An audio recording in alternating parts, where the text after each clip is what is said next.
I'm Tisha Bader with the JBS News Update for Tuesday, May the 19th, 2015. We begin our news update with a formal apology. Yesterday, we reported on the sentencing of Barry Freundel for violating the privacy of women attending the mikveh, the Jewish ritual bath. During that report, a photo was used depicting Haredi Jews. This was a journalistic error on our part. In no way did JBS mean to suggest that the actions of Barry Freundel were representative of any sector of the Jewish community. To the contrary, JBS's position on this story has been consistent that the criminality of one individual should not taint any group in the Jewish community, nor cast any doubt as to the sanctity of the mikveh as an inviolate space where women have the utmost privacy in accordance with Jewish law and Jewish tradition. JBS President Mark S. Golub and all of us who produce the daily JBS News Update apologize for our error. Israel's new cabinet held its first meeting today. It was held at the Israel Museum in Jerusalem, where several deputy ministers were approved and decisions made, including transferring the Department of Jerusalem Affairs to the Prime Minister's office. The new government later gathered at President Reuven Rivlin's official residence in Jerusalem for the presidential reception. Prime Minister Benjamin Netanyahu addressed the gathering, saying the top priority of his new government is protecting Israel against its enemies, as well as lowering the cost of living for Israel's residents, and that the welfare of Israel's residents was the government's leading concern. Netanyahu said the people of Israel returned to its land and established here the State of Israel, a Jewish and democratic state, a state which preserves the rule of law and respects every human being. Netanyahu also announced today a new ministerial committee that will deal with the plight of Israeli citizens of Ethiopian descent. This follows two separate recent incidents in Israel of attacks on Ethiopian Jews allegedly motivated by racism. Netanyahu said he would lead the new committee on advancing the integration of Ethiopian Jews into Israeli society, saying they deserve equal treatment, they have rights, and we will see to it that they enjoy these rights like all Israeli citizens. Yesterday at the president's residence, a memorial was held marking 50 years since the execution of Mossad agent Eli Cohen in Damascus, Syria.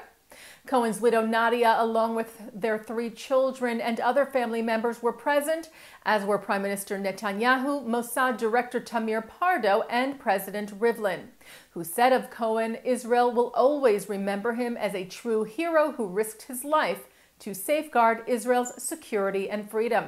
Cohen was sent by the Mossad, Israel's intelligence agency, to Syria to gather vital top-level intelligence information in 1962. He was ultimately caught and executed in Damascus in 1965. Israel continues in its efforts to bring Cohen's body, which was never returned, back to Israel for burial. European Union Foreign Policy Chief Federica Mogherini is visiting Israel and the region this week. Reuters reports Mogherini said her early visit, soon after Israel's elections, was to try and restart peace talks between Israel and the Palestinians. Telling a press conference, "I believe that one thing is clear to everybody in the region, that the status quo is not an option." Mogherini was set to meet with both Prime Minister Netanyahu and Palestinian Authority President Mahmoud Abbas on her 2-day visit, which begins tomorrow, Wednesday, and Thursday, and said that she will convey to the leaders that the EU is, quote, ready to play a major role in relaunching the peace process. Buckingham Palace announced Sunday that Queen Elizabeth II will visit Bergen-Belsen during her state visit to Germany next month. French news agency AFP reports that the Queen and her husband Prince Philip will visit the remains of the Nazi death camp, as well as a memorial to Anne Frank, who died there, and meet with Holocaust survivors and some of those British forces who liberated the camp 70 years ago. The Illinois State House has unanimously passed a bill that will require Illinois to divest pension funds from companies that boycott Israel. This follows the House Executive Committee's unanimously passing the legislation last week and unanimous passage in the Illinois State Senate last month. Governor Bruce Rauner is now expected to sign the bill into law. The American Jewish Committee's Chicago Regional Director Amy Stokin praised the passage, saying Illinois leaders are united in recognizing a strong Israel-Illinois bond, and also that the insidious boycott, divestment, and sanctions BDS campaign does not promote peace, but rather seeks to isolate and delegitimize Israel. And turning now to our programming for tonight, Tuesday, May the 19th, at 7:30, Rabbi Benjamin Bleck of Yeshiva University uses Torah stories and rabbinic commentary to trace the development of the Mourner's Kaddish in a Rabbi Aaron Krantz memorial lecture from Congregation Agudat Shalom in Stamford, Connecticut. Then at 8 o'clock, Executive Director of Machon Hadar, Rabbi Eli Kampfer, analyzes the language and symbolism of the Mourner's Kaddish from a Jewish Day of Learning event. At 9 tonight, Rabbi Ken Spiro talks about the essence of Jewish values and his sense of the Jewish future on the Chaim. And at 10, Israel Labor Party's Merav Michaeli talks about her controversial initiatives for improving social justice in Israel.